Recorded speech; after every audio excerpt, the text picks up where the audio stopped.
바울은 이 세상에서 가장 위대한 삶을 산 사람입니다. 그의 유언적인 말씀이 하나님 앞에서 내가 선한 싸움을 싸우고 달려갈 길을 마쳤으니 내 앞에 멸관이 있도다. 이것이 사도 바울의 마지막 유언입니다.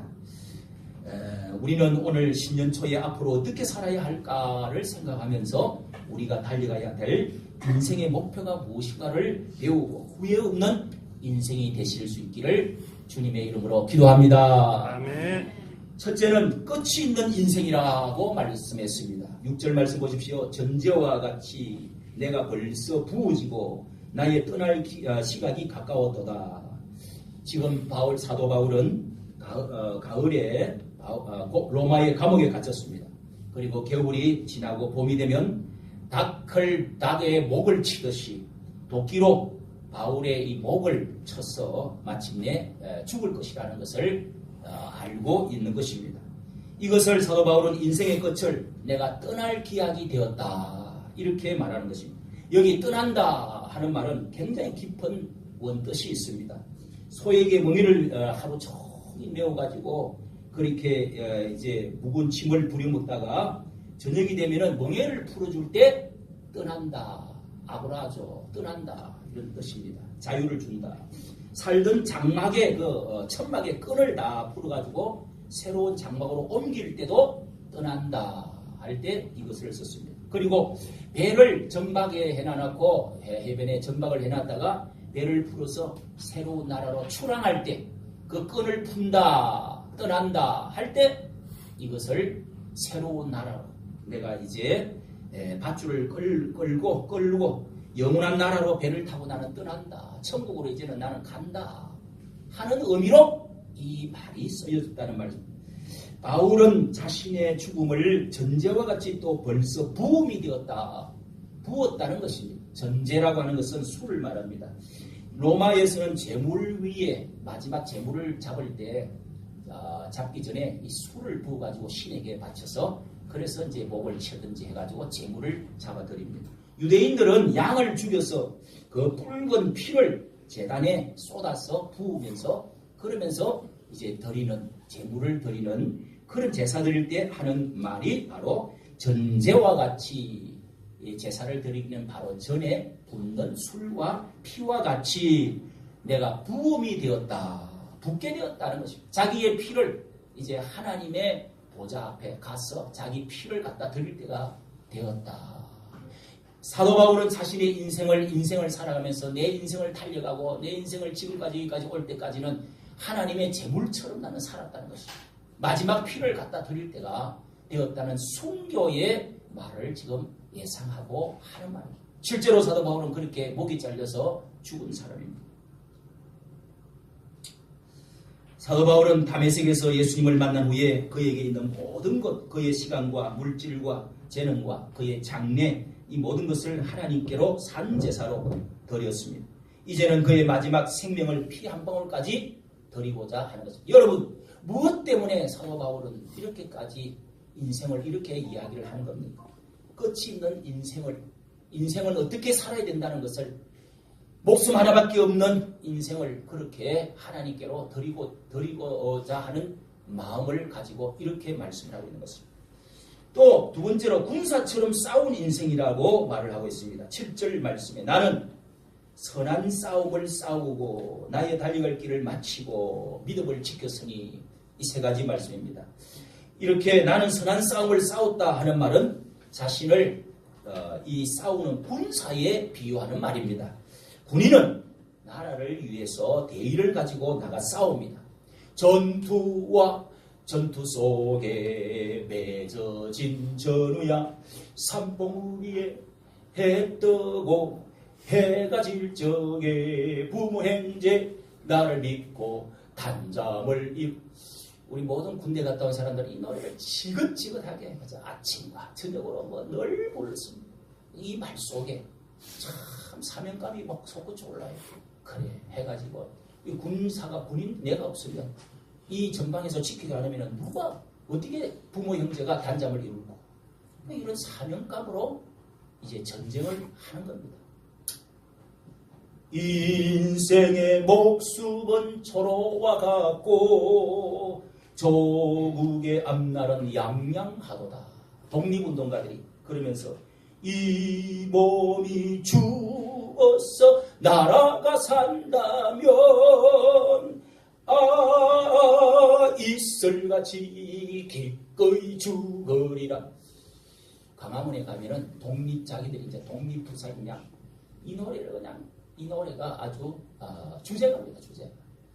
저도 몇 분을 참석해봤는데 참 아주 그냥 참 장엄한 노래죠. 인생의 목숨은 초로라고 조국의 앞날은 양양하도다. 이 몸이 죽어서 나라가 산다면 이슬같이 기꺼이 죽어요. 영하 15도 20도인데도 수만 명이 지금도 태극기를 들고 나라를 사랑한다고 그렇게 하고 있는 것을 참 보면은 감격이 되지요. 군사는 의와 명예를 위해서 생명을 바칩니다. 용병은 돈을 한번 전쟁에 나갔다가 돈 벌고 오면은 편안하게 몇 년을 살 수 있다 해서 용병은 돈 벌러 갑니다. 로마를 위해서 사도 바울은 로마를 위해서 싸우는 것보다 이스라엘의 군인으로서 공무원으로서 사는 것보다 100배, 1000배나 더 귀한 예수 그리스도의 좋은 군사로 나는 살기로 목숨을 바치기로 했다는 것입니다. 사람들과 치고받고 싸우는 것은 악한 싸움입니다. 죄와 싸우고 하나님의 나라를 위해서 선한 싸움을 싸우는 이 싸움을 선한 싸움이라고 말했습니다. 그는 사단과 싸우고 그의 생사를 건 군인과 같이 이렇게 영적인 싸움을 해왔습니다. 많이 죽을 바다와 산과 그리고 돌에 맞고 그리고 바다에 빠지고 감옥에 갇히 가면서 그는 인생을 싸워왔던 것입니다. 그의 생사를 건 군사와 같이 싸웠습니다. 바울은 디모데전서 2장 4절에 예수 그리스도의 좋은 군사로 나와 함께 고난을 받자라고 디모데에게 후임자에게 말했습니다. 그분이 너무 좋아 그 나라를 위하여 싸우다가 지금 그분이 온 세상의 왕이라는 것을 로마의 황제보다도 온 세상을 다스리는 높으신 분이 주 예수 그리스도라는 사실을 확신했기 때문에 그는 그분을 위해서 충성하기로 하고 군사로 나선 것입니다. 그는 이제 장군이 되어서 별 4개를 5개를 달고 군인 정신을 가진 역사의 큰 인물로 이제는 장엄하게 주님 앞에 지금 서 있는 것입니다. 이순신 장군이 큰 칼 옆에 차고 내가 수루에 올라 바라보니 어디선가 들리는 일성호각은 내 밤못 잠을 이루노라 하는 시가 있습니다. 이렇게 군인 정신을 가진 사람이 역사에 큰 인물들이 많습니다. 여러분 우리가 신앙생활도 군인 정신을 가지고 군사와 같이 나서는 그런 신앙인이 되어야 됩니다. 또 마라톤 선수처럼 달리는 인생이라고 말을 하고 있습니다. 바울은 마게도니아 지역에 저 아테네 지역 고린도 교회의 편지 그리고 거기에 빌립보 이런 교회들이 많이 있는데 그런 그 성경에 나오는 그런 교회를 세웠습니다. 그런 옆을 지나갈 때 그 고린도 지역 마게도니아 지역에 아덴이라는 아테네가 있습니다. 거기가 바로 이제 올림픽의 발상지 아닙니까? 거기에서 함성을 지르고 4개의 종목이 있다고 그러죠. 레슬링 그리고 마라톤 제일 이 올림픽의 제일 첫 종목이 지한 종목이 마라톤입니다. 42.9km를 달려오면서 그것도 군인 정신으로 전쟁에서 승부를 전하기 위해서 폐하 우리가 이겼습니다 하고 팍 엎어져서 한 사람이 죽었습니다. 이제 그것 때문에 그렇게 해서 42.9km를 달려다가 엎어져서 죽었단 말이에요. 그래서 이제 올림픽이 시작이 된 겁니다. 거기에 원반 던지기도 하고 레슬링도 하고 이렇게 하는데 그 수많은 함성 올림픽에 관한 이야기는 딱 사도 바울이 이 허다한 정인들이 있으니 내가 달리기를 헛땅치는 것처럼 나는 달리기를 하지 않는다. 경주하지 않는다. 이런 말 한마디 외에는 올림픽에 관한 이야기는 없습니다. 그게 바로 올림픽의 오늘도 이 말씀이 바로 올림픽 그 함성을 들으면서 내 인생은 정말 달리기를 잘했는가?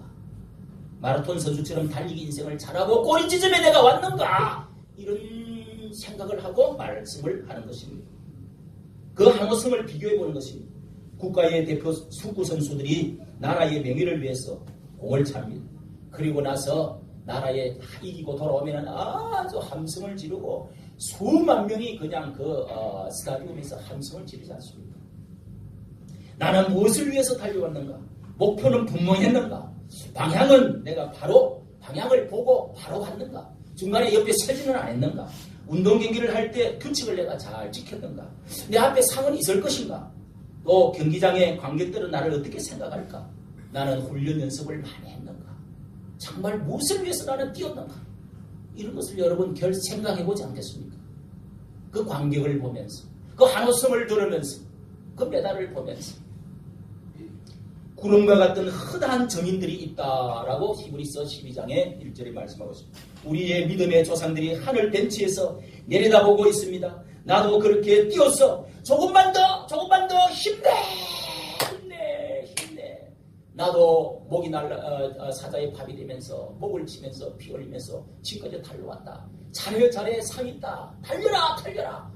이렇게 수많은 허다한 간중들이 있다고 사도 바울은 말했습니다. 아브라함과 이삭과 이렇게 모든 수많은 경기장에 수만 명이 경기한 것을 지켜보고 있습니다. 성원하면서 존경하면서 사랑하면서 바라보고 있습니다. 바울은 인생의 마라톤을 다 마치고 지금 꼬린 지점에 들어와 있습니다. 그러니 쉬지 않고 전 구간을 완주를 했습니다. 수많은 이제 하늘의 천사들과 관중들이 지금 이 박수를 치고 환호를 지르고 있는 것을 들었습니다. 김유신 장군이라는 사람은 우리가 다 강감찬 김유신 이런 공원도 제가 이 옆에 살았는데 김유신 장군은 화랑의 신라를 구원해놓은 나라를 살린 화랑도 아닙니까? 화랑대가 지금도 있는데 그래서 신라의 화랑 이 장교들은 훈련을 참 잘 받고 규칙을 잘 지켜. 그런데 이 김유신 장군이 어느 날 훈련을 마치고 피곤한 마음으로 이제 동료들과 기생집으로 갔습니다. 그랬더니 어머니가 기생집으로 다닌다는 것을 알고 네가 앞으로 나라를 위해서 큰 일을 해야 되는데 울면서 어머니가 그러면 안 된다. 그래서 그때부터 어머니 알겠습니다. 알았습니다. 결심하겠습니다. 잘못했습니다. 그래서 이제부터 결심을 하고 그런 다음에 또다시 훈련을 마치고 돌아오는데 말 위에서 너무 피곤해서 졸았다는 것입니다. 그래서 이 말이 눈을 떠보니까 또 기생집에 와 있더라는 거예요. 예, 이놈! 주인을 네가 이렇게 이끌어가다니! 하면서 칼을 빼가지고 목을 탕강 날렸다는 그런 이야기가 있습니다. 우리가 하나님의 일을 하는데도 절제할 수 있어야 됩니다. 군인 정신을 가지고 마라톤 정신을 운동 경기장에 달리는 사람처럼 법규도 지켜야 되고 자동차 운전을 할 때도 교통법규를 지켜야 됩니다. 운동하는 사람 치고 절제하지 않아서 황영조 선수라고 강원도에 연습을 할 때 혼자서 이거는 연습을 해야 되니까 그 도로를 뛸 때마다 제발 저 차가 와서 나를 그냥 나라 사람들은 다 메달 딸 줄 알고 그렇게 나를 막 응원하는데 저 차가 와서 안 할 수는 없고 안 뛸 수는 없고 그리고 또 건투 선수들이 몸 조정한다고 또 이렇게 굶어야 된대요. 건투 선수. 그냥 차가 와서 받아서 죽여줬으면 좋겠다. 이런 이야기를 제가 들었습니다. 여러분, 우리가 무슨 일을 하든지 절제 없이 정말 새벽기도도 우리가 왜 합니까? 그거 한다고 천국 가는 게 아닙니다. 절제하지 못하는 사람은 아무것도 못하는 거예요. 무슨 사람이 있겠습니까? 또 믿음을 지켰다고 말했습니다. 여기에 내가 믿음을 지켰다. 성경의 중성을 지킨 사람들은 앞으로 하늘나라 천상의 광경을 보여주고 있습니다. 이 믿음을 지켰다는 것은 절개를 지켰다, 충성했다는 말하고 같은 믿음하고 피스토스는 같은 말입니다. 충성과 같은 말입니다. 성경에 보면은 요한계시록에요, 하늘나라의 천상을 사도 요한에게 이제 발이 묶여가지고 반모섬 바위 위에서 고난을 당하고 죽을 날을 기다리고 있는 기도하는데 하늘 문을 열어줘서 사도 이 요한계시록을 기록하지 않았습니까? 그때 사도 요한은 기록을 후반에 기록할 때 14만 4천 명의 사람들을 보여줬다는 것입니다. 그것이 성경의 딱 요한계시록 뒤에 13장과 7장과 그리고 14장에 딱 두 군데 14만 4천 명. 이 가지고 이단들이 또 많이 생기죠. 여기 신천지가 바로 이런 거 가지고 자기들이 14만 4천 명이라고. 그거 차고 너 빅몸에는 어떻게 된다 어떻게 된다 이미 넘었습니다. 그런데 이 14만 4천 명이 12지파에 만 명씩 기록이 되어 있습니다. 이 무엇을 말합니까? 이거를 여러분 해석을 엉뚱한데 할 필요가 없습니다. 12 이스라엘 나라 백성, 하나님의 백성들이 12지파로 되어 있는데 12지파에 만 명씩이라고 그러니까 14만 4천 명이 됩니다. 그러면은 그 사람들은 믿음을 지킨 자의 대표들을 말하는 겁니다. 신실한 사람들의 대표의 머리에 이마에 인을 도장을 찍은 사람이라고 되어 있습니다. 그 7장 3절에 보면은 그 14만 4천 명은 17장 3절 9절 흰옷 입은 자라고 그랬습니다. 손에 종려나무를 가지를 든 사람들이라고 했습니다. 14절에는 큰 환란에 나오는 자들이라고 했습니다. 특별히 그 사람들에게 예수님께서 이제는 장막을 치고 눈물을 닦아주면서 어린 양 목자가 생명수 가운데로 인도하는 자들이다라고 특별히 그런 사람들을 이렇게 보호하고 상을 주는 것입니다. 14장 1절에도 14만 4천 명이 나옵니다. 14장 1절 4절에 보면 여자로 더럽히지 않고 정절이 있는 자라 어린 양이 어디로 인도하든지 따라가는 자라. 고난도 어려움도 끝까지 어린 양이 예수님이 가는 대로 끝까지 순종하며 따라가는 여자로 더럽히지 않는 정절이 있는 자. 이것은 신앙적인 비유를 말하는 것입니다. 어린 양에게 속한 자라고 말했습니다. 여러분 그런데 13장 15절에 보면은 또 666표를 받은 이마에 666표를 받은 사람이 666 두 개의 단어가 두 번 나오고 있습니다. 이 사람들은 무릎을 꿇고 우상에게 절한 사람입니다. 적 그리스도를 따라서 돈을 따라서 권력 따라서 변질되어진 사람입니다. 노아 시대에도 6장에 썩힌 사람, 하나님의 아들과 사람의 딸들이 썩혀버렸던 사람. 예수님은 그것을 마태복음 24장에 시집가고 장가가고 노아의 시대처럼 먹고 마시고 팔고 사고 하면서 믿음을 준비하지 못하고 정신을 딴 데로 팔고 있는 신자들을 말합니다. 이런 사람을 정절을 지키지 못한 사람이다. 이런 사람은 그 뒤에 보니까 13장 이 끝에 14장 10절에 보니까 그 사람들은 불과 유황불에 들어갈 것이라고 했어요. 불과 유황불은 뭐 지옥에 가든지 환란을 통하든지 그렇다는 것입니다. 여러분 끝이 반드시 있습니다. 사도 바울은 이것을 너무도 환상으로 보았고 확신했습니다. 그리고 마지막 상이 있는 인생이라고 여기 말씀하고 있습니다. 8절 말씀 이제 후로는 나를 위하여 의의 면류관이 예비되었으므로 곧 주 의로우신 재판장이 그날에 내게 주실 것이니 내게만 아니라 주의 나타나심을 사모하는 모든 자에게니라. 보십시오. 인생의 종착지점에서 바울은 승리에 준비된 자기를 위해서 마련되어진 상을 지금 보고 예수님의 서서 상을 이제 수여하려고 서 있는 것을 보았습니다. 요즘에는 이제 우리가 올림픽이나 무슨 세계 경기를 하고 나면 금메달을 줍니다. 트로피를 줍니다. 당시에는 의의 면류관을 주신다 이렇게 말씀되어 있는데 이 면류관은 여러분 손기정 선수가 일제시대 때만 해도 손기정 선수가 우리가 이 그림을 사진을 보잖아요. 여기 면류관을 이렇게 딱 써서 그게 올리버 이파리 그걸 이렇게 검으로 만들어가지고 딱 씌워주는 거죠. 옛날에 올림픽 때부터 그렇게 했습니다. 사도 바울은 하나님께서 그를 위해서 의의 면류관을 예비했다고 확신했습니다. 의로우신 재판장이 자기에게 주실 것을 믿었습니다. 마지막에 심판이 있다, 재판이 있다, 그리고 상이 있고 징계가 있다. 그때는 결산이 있다. 마지막에는 스타트가 있는가 하면은 끝에 1등, 2등, 3등, 4등, 4등 도장을 찍는 그때의 상이 있다는 것입니다.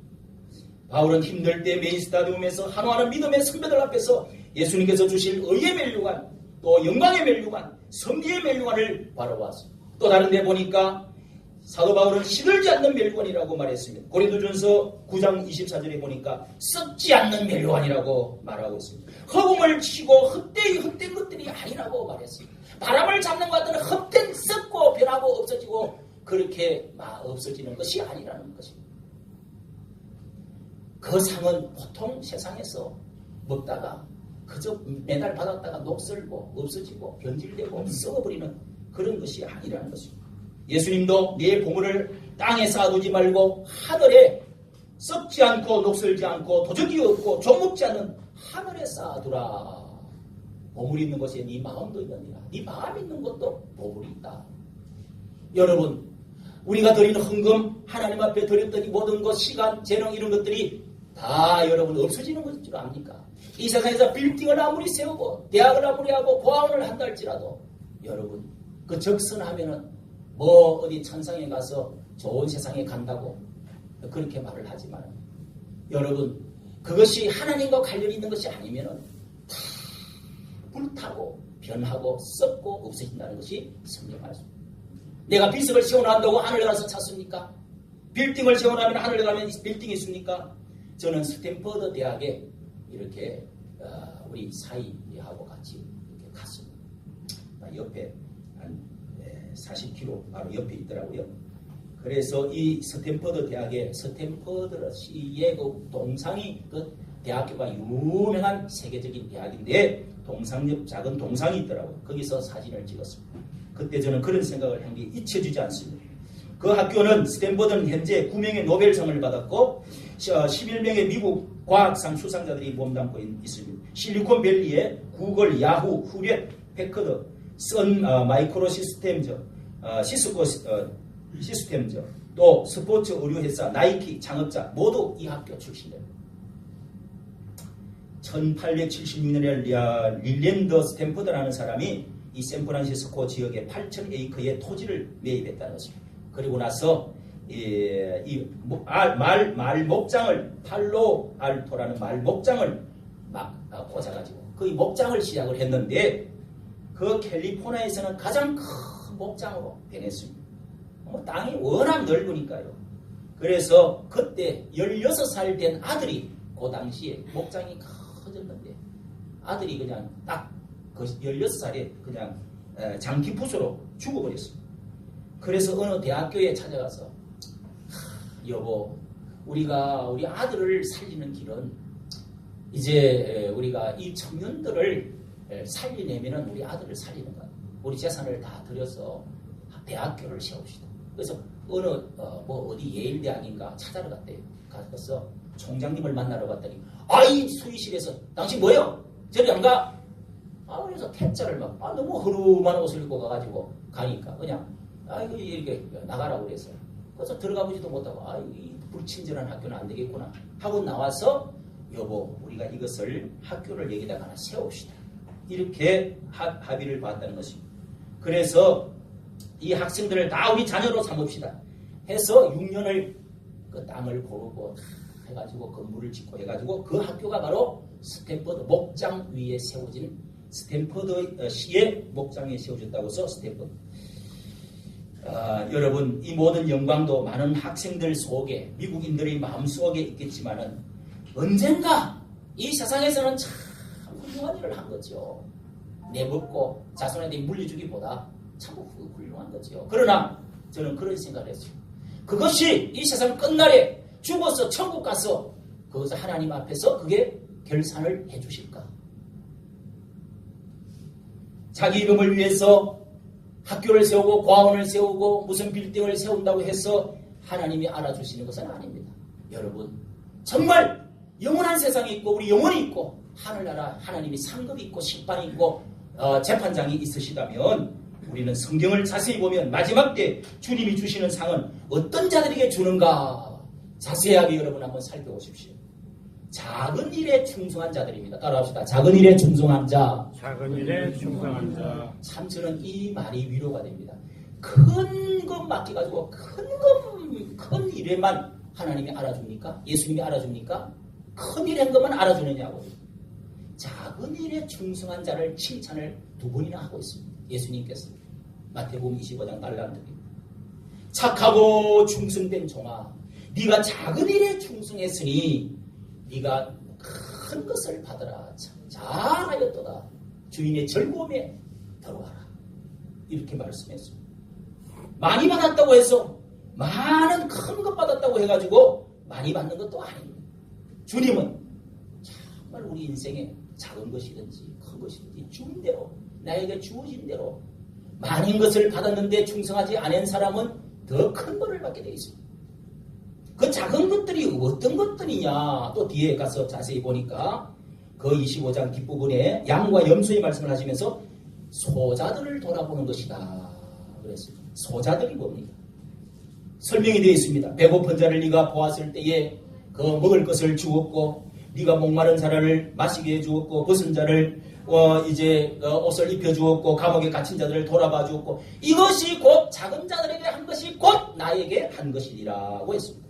그래서 40절에 보면은 이 지극히 작은 자에게 한 것이 곧 내게 한 것이래요.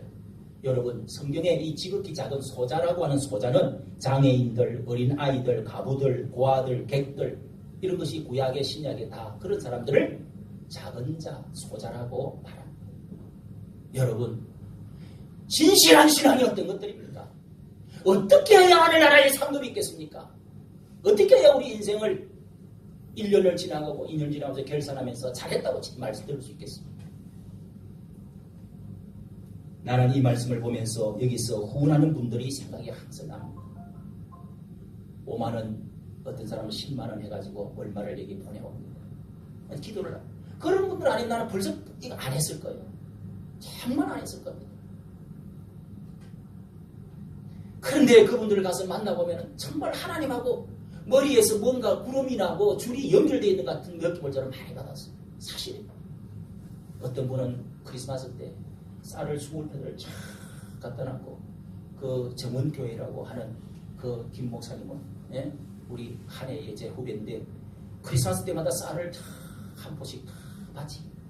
그래가지고 수북이 싸놓고 저보고 오라고. 그래서 쌀을 100분 가져왔어요. 또 50만 원을 한번 들고 여기까지 찾아왔어요. 제가 편지를 보내면 그분은 안 보내면 안 보내는데, 보내면 보내면. 요즘은 안 보냅니다. 그때 저는 그걸 느꼈습니다. 야, 역시 참 하나님의 그 모습이, 예수 그리스도의 모습이 보이고, 그 하나님의 어떤 줄과 구름이 연결되어 있는 모습을 저는 항상 느낍니다. 여러분, 그 영적인 영감입니다. 우리 여기에 또 생보자의 쌀을, 생활보호 대상자들에게 쌀을 줍니다.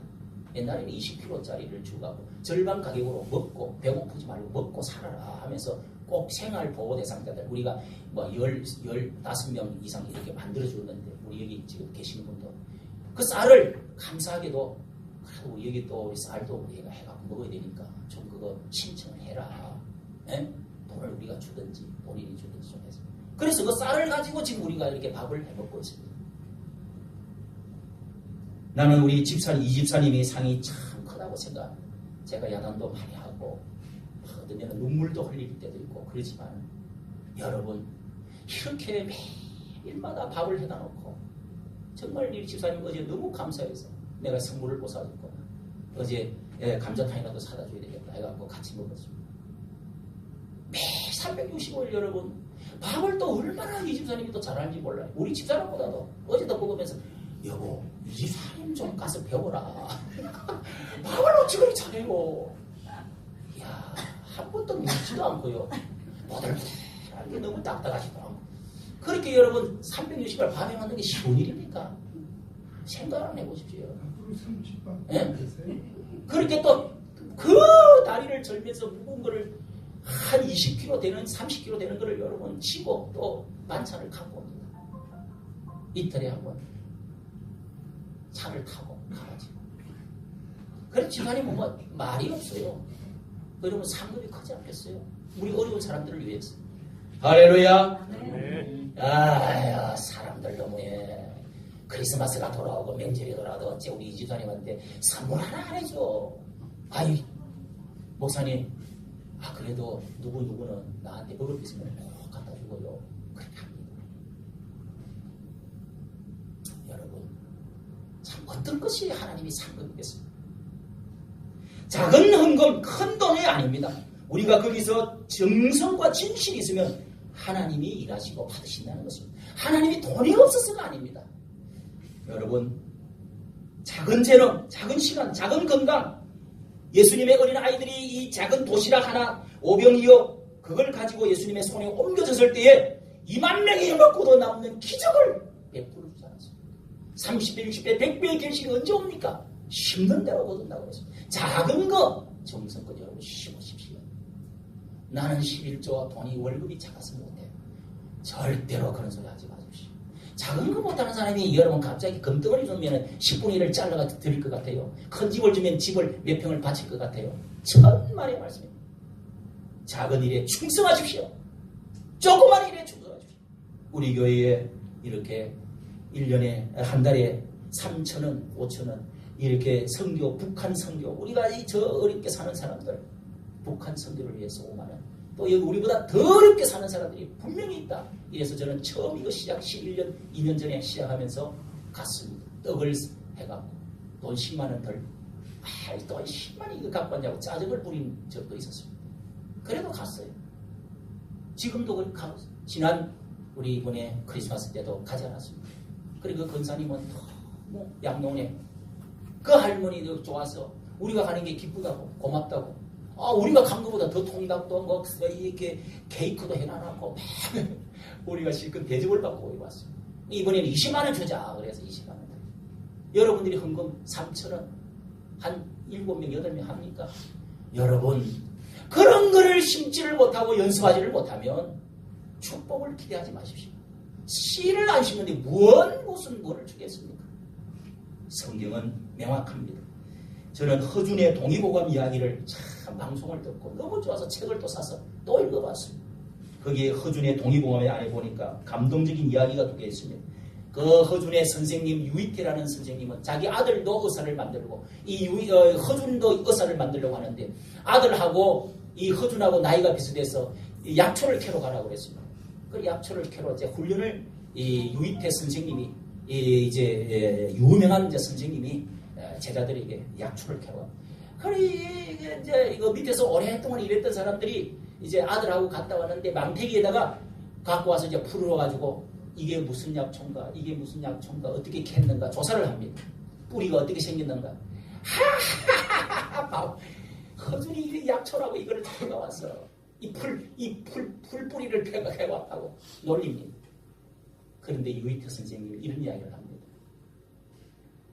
너것들 캐온 이 약초 아무리 몇 년 동안 공부하고 캐와도 이 허준이가 캐온 이게 뿌리가 진짜 뿌리다. 이 뿌리를 한번 봐라. 얼마나 정성껏 캤느냐. 이 뿌리를 들고 얘 이놈들아 허준이 닮아라. 이런 그 장면이 나옵니다.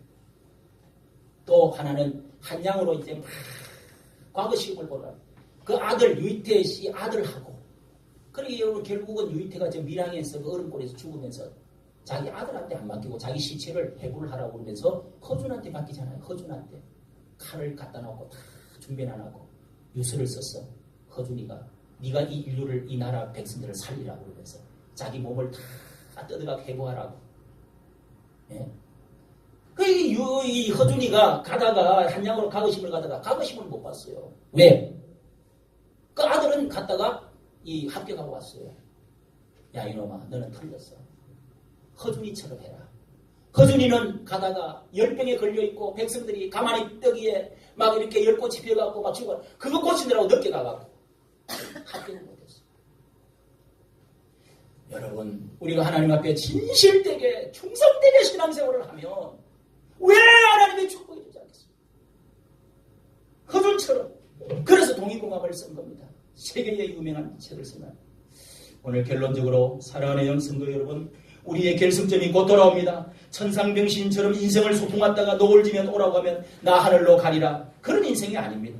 제이준처럼 인생은 나그네 길 어디로 왔다가 어디로 가는지 저 구름 인생 그런 인생이 아닙니다. 한번 죽으면 흙으로 없어지는 인생이 아닙니다. 목적이 있고 심판이 있고 방향이 있고 영원히 들어가는 나라가 있습니다. 히브리서 9장 27절 한 번 죽는 것은 사람에게 정하신 것이요 그 후에는 심판이 있으리라. 반드시 결승점이 있고 상이 있고 벌이 있습니다. 천국 앞에서 무엇하다가 왔느냐고 반드시 묻습니다. 작은 것을 가지고도 네가 큰일 했구나. 착하고 충성된 종아. 이렇게 말하는 사람이 있는가 하면 너가 큰 것을 받았는데 이 악하고 게으른 종아 어두운 바깥에 나가서 슬피 울어라. 이런 말씀이 있을 것이라고 예수님이 말했습니다. 올해는 정말 여러분 우리가 마지막에 결산하기 전에 우리가 잘 달려갈 길을 잘 달려가 마라톤을 잘 하시고 또 우리가 군인 정신을 가지고 충성할 수 있는 작은 일에 충성할 수 있는 여러분 되시기를 우리 주 예수님의 이름으로 축복합니다.